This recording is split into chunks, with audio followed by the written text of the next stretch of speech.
आम तौर पर मोहित हम देखते हैं कि हम बड़े बड़े अपने लक्ष्य सेट कर देते हैं, क्योंकि लक्ष्यों की यहाँ पर बात ही हो रही है।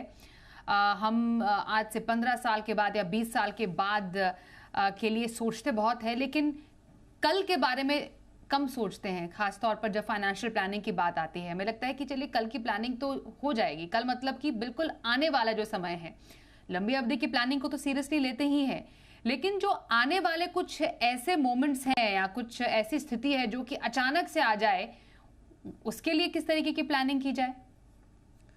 जी स्वाति, सबसे पहले आपको और सभी दर्शकों को गणतंत्र दिवस की बहुत बहुत शुभकामनाएं, हार्दिक बधाई। तो देखिए स्वाति, आई थिंक जो पर्सनल फाइनेंस का गोल्डन रूल है, जहां से शुरुआत होती है किसी भी प्लानिंग की, वो ये है कि आप अपने लिए एक रिजर्व कॉर्पस बनाएं, जिसे आप इमरजेंसी कॉर्पस बोल सकते हैं, या फिर आप उसे एक तरह से कैश का पर्याय बोल सकते हैं, जो आपके पोर्टफोलियो में होना बहुत बहुत आवश्यक है।